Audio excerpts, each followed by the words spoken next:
నిరుద్యోగులను ముంచిన కాంగ్రెస్ ఇచ్చిన మాట నిలబెట్టుకోలేదు. డిఎస్సి ఎందుకు కుదించారు?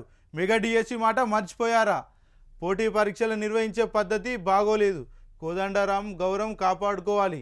పార్టీ మార్పు కథనాలపై హరీష్ రావు సీరియస్. ఇష్టం వచ్చినట్టు రాస్తే సహించేది లేదని వార్నింగ్.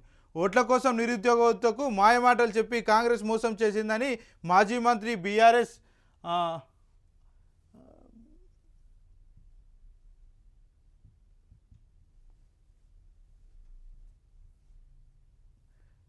ఎమ్మెల్యే హరీష్ రావు అన్నారు.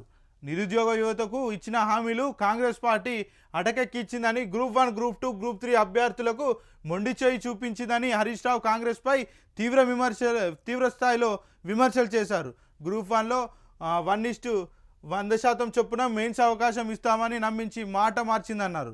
దీనిపై గతంలో కాంగ్రెస్ పక్షనేతగా అసెంబ్లీలో బట్టి విక్రమార్క మాట్లాడిన వీడియో చూపించారు. గ్రూప్ 2, గ్రూప్ 3 పరీక్షకు అదనపు ఉద్యోగాలు జోడించి ఎక్కువ మంది ఉద్యోగాలకు న్యాయం చేస్తామని చెప్పిన మాటలు కల్లిబొల్లి హామీలని హరీష్ రావు ఆగ్రహం వ్యక్తం చేశారు.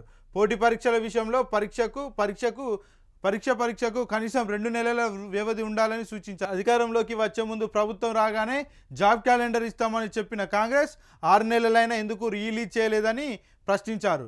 మెగా డిఎస్సి అంటూ ప్రచారంలో ఉదరగొట్టి డిఎస్సిని 11,000 భర్తీకే ఎందుకు పరిమితం చేశారని హరీష్ రావు ప్రశ్నార్థాలు సంధించారు.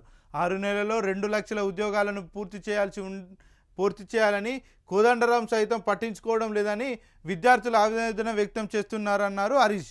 నిరుద్యోగులు విద్యార్థుల పట్ల కోదండరాం వక్తలా తీసుకొని గౌరవం నింపుకోవాలని, విద్యార్థుల పోరాటానికి శ్రీకారం చుట్టి నాయకత్వం వహిస్తారని హరీష్ రావు తెలిపారు.